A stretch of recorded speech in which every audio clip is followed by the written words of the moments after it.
বিটিভিকে দেখলে মনে হয় এটা 90 দশকে 80 দশকের বিটিভি, এবং ওই জেনারেশনই বিটিভি দেখে, আর কেউ দেখে কিনা আমরা জানি না।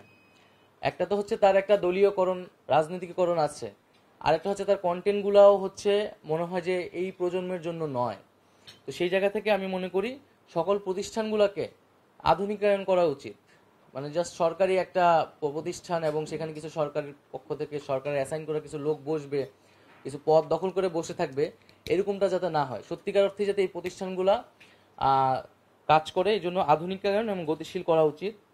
আমাদের যেই সেন্সর বোর্ড, জুরি বোর্ড এবং এই ধরনের যে কমিটিগুলো রয়েছে, এই কমিটিগুলো দ্রুত সময়ের মধ্যে পুনর্গঠন করা উচিত। এবং সার্বিকভাবে আমি বলবো যে আমাদের যে ফিল্ম, আমাদের চলচ্চিত্র নিয়ে আমাদের অনেক বেশি কাজ করতে হবে। আমাদের তরুণ প্রজন্মের কিন্তু অনেক আকাঙ্ক্ষা চলচ্চিত্রের জায়গা থেকে, এবং সেই আকাঙ্ক্ষা কিন্তু বাংলাদেশে পূরণ হচ্ছে না। কিন্তু অনেক আগ্রহী ছেলেপেলে আছে যারা কাজ করতে চায়।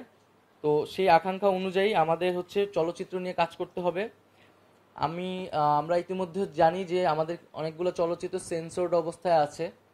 তো সেই চলচ্চিত্রগুলো পুনর্বিবেচনা করা উচিত, এবং যদি কোনো নীতিমালা ভঙ্গ না হয়, এবং তাহলে সেই চলচ্চিত্রগুলোকে দ্রুত সময়ের মধ্যে প্রকাশ করার সুযোগ দেওয়া উচিত। সেন্সর বোর্ডটাকে আমরা পুনর্গঠন করব খুব দ্রুততার সাথে, এবং যদি সেন্সর বোর্ড না থাকার দাবি যেটি, সেটিও আমরা আলোচনা করে সেটার যৌক্তিকতা অনুযায়ী সিদ্ধান্ত নিব।